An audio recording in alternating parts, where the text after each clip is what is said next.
حج کر کے زندگی کیوں نہیں بدل رہی؟ وہ بغیر سیکھے جا کے بیٹھ جاتے. پہلی جماعت کے بچے کو ایم اے کا پرچہ پکڑا دو، لو جی حل کرو. حج پر جانے سے پہلے بہت سی تیاری ہے.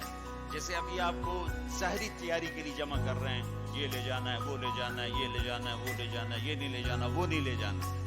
اسی طرح اللہ کے دربار میں جانے کے کچھ اور آداب ہیں. دربار شاہی میں جانا ہو تو اس کے آداب ہیں. وہ لا الہ الا اللہ سے شروع ہو رہے ہیں. لا الہ الا اللہ یہ اللہ کو دل میں اتارنے والا، محمد الرسول اللہ یہ اس وجود میں ڈھلنے کی محنت. میں کہا کرتا ہوں لا الہ الا اللہ پاسپورٹ ہے اور محمد الرسول اللہ ویزا ہے. لا الہ الا اللہ کے بغیر سفر نہیں ہو سکتا. محمد الرسول اللہ کے بغیر انٹری نہیں ہو سکتی. ابھی میں 10-12 ملکوں کا سفر کر کے آ رہا ہوں. ہر جگہ پاسپورٹ، یہ ویزا، یہ جاؤ. پاسپورٹ دکھاؤ، حاضر. ویزا بھی دکھاؤ، یہ جی، اچھا جاؤ. تو لا الہ الا اللہ، اللہ نے آپ کو پاسپورٹ بنانے کی تکلیف نہیں دی، بنا کے دے دیا. ان سے پوچھو جو نئے مسلمان ہوتے ہیں. ایک دفعہ ہماری جماعت سوات میں تھی تو ایک نوجوان اسٹریٹ لائٹ کے نیچے پڑ رہا تھا. ہمارے ایک ساتھی نے، پتہ تو لگتا نہیں، شیو کیا ہوا ہے، مسلمان ہے، ہندو ہے، کون ہے کیا پتہ چلتا. تو اس نے اس کو دعوت دینی شروع کر دی. سنتا رہا. پھر کہنے لگا، تو ذرا ادھیڑ عمر تھے، کہا بابا جی آپ خوش قسمت ہیں، آپ مسلمان. مجھے پتہ ہے ہندو مذہب کوئی مذہب نہیں، پتھر کی پوجا ہے، لیکن اگر میں کلمہ پڑھتا ہوں تو مجھے 70 رشتے توڑنے پڑتے ہیں، اور آگے کوئی ایک مسلمان نہیں جو مجھے قبول کرے.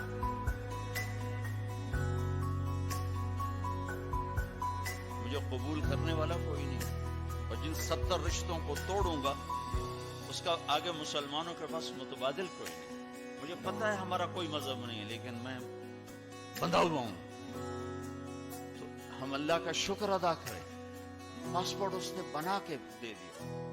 اب کہتے ہیں ویزا تو لگوا دو، یہ اتنا تو کرو کہ ویزا تو لگواؤ. کم از کم میرے نبی کے سانچے میں تو ڈھل کے آؤ. اشبحت اعدائی فصرت احبهم اذ كان حبی منک حبی منہم. ابو نواس ایک شاعر ہے، وہ اپنے محبوب سے کہہ رہا ہے کہ تو دشمن کے روپ میں آئی تو مجھے دشمنوں سے بھی پیار ہو.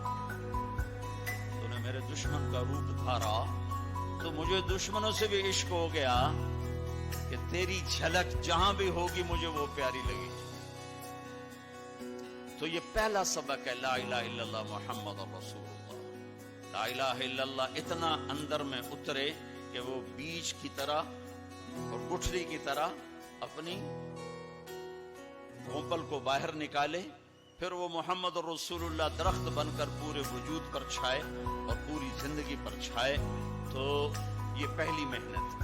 پھر اس کے بعد نماز ہے کہ 5 وقت اللہ تعالیٰ نے فرض فرمائی. 50 تھی دینی، 5 تھی، شروع 50 سے کیا.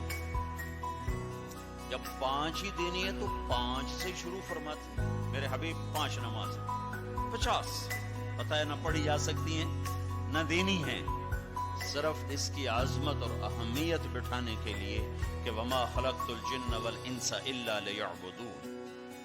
اس آیت کو ذہن میں بٹھانے کے لیے کہ نماز تو 5 لیکن مطالبہ ہوگا 24 گھنٹے میں وہ زندگی گزارو جو نماز والی ہے. جیسے نماز میں تم ادھر ادھر نہیں دیکھتے ہو تو تم جب باہر جاؤ تو تمہاری آنکھ حرام نہ دیکھے، اور نماز میں تم ہاتھ ایسے باندھ کے کھڑے ہو تو نماز کے باہر تمہارے ہاتھ ظلم کے فیصلے نہ لکھیں، ظلم کے فیصلے نہ لکھیں. جب ترازو غلط چلتا ہے تو یہ ظلم کا ہاتھ استعمال ہوا ہے. جب تک تمہاری زبان صرف چند مخصوص بول سکتی ہے، ادھر ادھر کا بولے گی تو نماز ٹوٹ جائے گی. ایسے جب تو نماز کے باہر ہو تو ایسا بول نہ بولو جس سے لوگوں کے دل ٹوٹ جائیں. ایسا بول جس سے نماز ٹوٹے. اس سے آدمی بڑی احتیاط کرتا ہے، لیکن ایسا بول جس سے اگلوں کے دل ٹوٹتے نہیں، جل کے راکھ ہو جاتے ہیں. وہ صبح سے شام تک زبان. نماز، اور نماز اللہ نے 5 وقت مانگی. پھر اپنے حبیب پر تہجد فرض کی، قم اللیل الا قلیلا. میرے نبی باقیوں کے لیے نفل، آپ کے لیے فرض.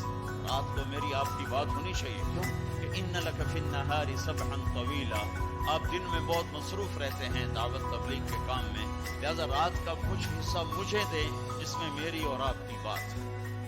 جس نے بھی اللہ کو پایا ہے رات کے آنسوؤں سے ہی پایا ہے. جس نے بھی اللہ کو ڈھونڈا ہے رات کے اندھیروں میں ڈھونڈا. عجب بات ہے، دنیا ڈھونڈنی ہو تو روشنی چاہیے، اللہ کو ڈھونڈنا ہو تو رات کا اندھیرا چاہیے. 10% لوگ نماز پڑھتے ہیں، 90% نہیں پڑھتے.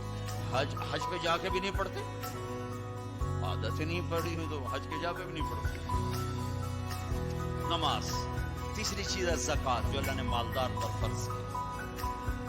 اچھا، ایک جب ہمارے نبی 50 نمازیں لے کر واپس چل پڑے، کوئی بات ہی نہیں کی. اچھا یا اللہ ٹھیک، میں نے پڑھا تو کہیں نہیں، لیکن مجھے لگتا ہے کہ اللہ تعالیٰ نے موسیٰ علیہ السلام کو آگے کھڑا کیا ہوگا کہ میرا نبی تو 50 لے کے چل پڑا، اسے واپس بھیجو. اس کی امت نے تو 5 کو نہیں پڑھنی ہے، 50 کے تو پڑھنی، اس کو میرے پاس واپس بھیجو. تو آگے موسیٰ علیہ السلام کھڑے ہوئے چھٹے آسمان پر. یا رسول اللہ سے ملاقات کیسی رہی؟ کہ بہت اچھی رہی. کیا ہوا؟ کہ 50 نمازیں ملی. یا رسول اللہ میں آپ کی محنت کرتا ہوں، یہ کوئی نہیں پڑھیں گے، واپس جا کر تھوڑی کروائیں. پھر آپ واپس گئے سدرۃ المنتہا. تو اللہ نے کتنی کام کی؟ 5. چلو اللہ تعالیٰ 45 کٹھی اڑا دیتا. اچھا میرے حبیب 5. پھر واپس. پھر ہمارے نبی نے نہیں کہا یا اللہ بہت زیادہ ہے. تسلیم و رضا، تسلیم و رضا. اللہم انی اسألک الرضا بعد القضاء. یہ دعا روز میرے نبی صبح و شام مانگتے ہیں. اے اللہ مجھے اپنی تقدیر پہ راضی رہنے کی توفیق عطا فرما. پھر موسیٰ علیہ السلام کتنی؟ 45. واپس. پھر 5، پھر 5، پھر 5. اڑتے گئے 5 رہ گئے. پھر آگے موسیٰ علیہ السلام کھڑے ہوئے. یا رسول اللہ کتنی؟ 5. نہیں واپس. کوئی نہیں پڑھیں گے. نہیں اب مجھے شرم آتی ہے، 5 ختم ہو رہی ہیں. اب گیا تو یہ 5 بھی چلی گئی تو میری امت تو ختم ہو گئی، میری امت تو محروم ہو گئی. اب میں نہیں جاتا. کہا ٹھیک ہے آپ کی مرضی، ویسے مجھے پتا ہے کہ یہ نہیں پڑھیں گے، کیونکہ میری امت پہ 2 نمازیں فرض تھی، انہوں نے وہ بھی نہ پڑھی.